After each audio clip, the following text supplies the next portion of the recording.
In this video, we're talking about chronic diarrhea and chronic vomiting in cats.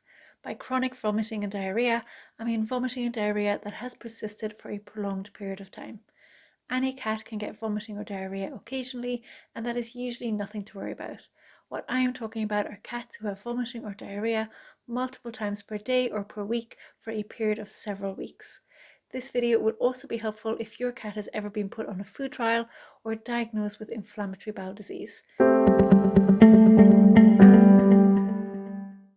One of the most common causes of chronic vomiting and chronic diarrhea in well cats is a food allergy, and that is why we are starting with diet trials. With a diet trial, you are making sure that it is not the food that is the problem. And this really only applies if your cat is well and if your cat is not losing weight. If you have any doubts, please consult your vet. It is very common for cats to develop food allergies, even if your cat has been eating that food for a prolonged period of time. A diet trial involves swapping your cat from the food that they've been eating to a completely new food. Now, with cats, this can be tricky, but with a little patience, it can usually be achieved.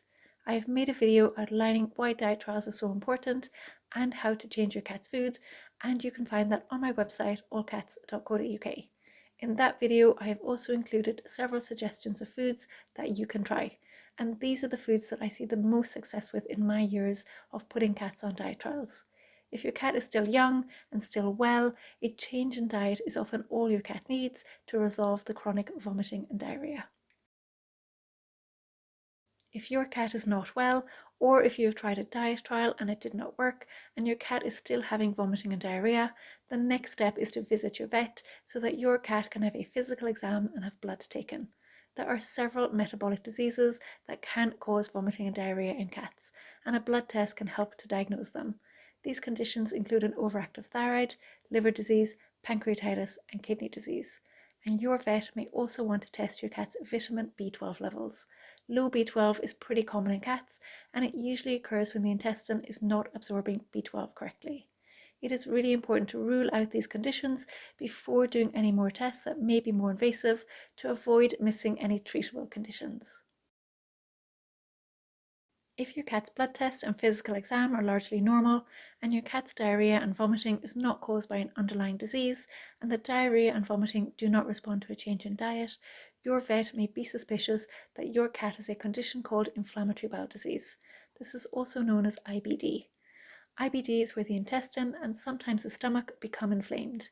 The exact cause of this inflammation is unknown, but we think it is a dysregulation of the immune system, where the immune system of the intestine treats food as if it were a foreign body and reacts abnormally to it. This inflammation causes diarrhea and vomiting. It can also cause weight loss, and it can make your cat feel quite nauseated. IBD is a very common condition in cats, and it is not caused by anything that you did or did not do as an owner. Now, of course, there are other causes of diarrhea and vomiting in cats, but we cannot cover everything in this video. It will be impossible to cover all scenarios. The reason I want to talk about IBD is because it is one of the most common conditions that your cat may be diagnosed with if they have chronic vomiting and diarrhea. The only way to definitively diagnose IBD is to take biopsies of the intestine. Sometimes this can be done by endoscopy, which uses a camera that goes into the intestine and small samples can be taken. This is a minimally invasive procedure because it does not involve opening up your cat's abdomen. But sometimes your vet may need to open your cat's abdomen to take the biopsies because endoscopy is not appropriate. For some cats, it is not possible to get biopsies. This may be because of cost or because it is not safe to put your cat under anesthetic. Depending on your cat's symptoms, sometimes a diagnosis of IBD can be assumed based on your cat's response to the treatment for IBD. If your cat's symptoms resolve, we can assume with some degree of confidence that it was IBD, but there are other conditions that can respond to this treatment, so your cat should be monitored closely if you decide to go down this route. The first step in treatment for IBD usually involves feeding your cat a low allergy diet. For some cats, diet alone is not enough to control their IBD, and these cats usually need medication in addition to diet. The most common medications used in IBD are anti-inflammatory drugs, usually steroids. And if your cat has low B12, this can also be supplemented with B12 injections or by supplementing your cat's diet with B12. B12 is often low in cats with IBD because the inflammation of the intestine inhibits absorption of B12 from their food.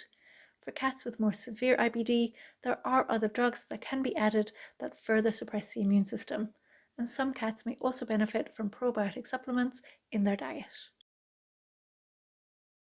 If your cat is diagnosed with IBD, it usually is a condition for life. The prognosis for most cats is good.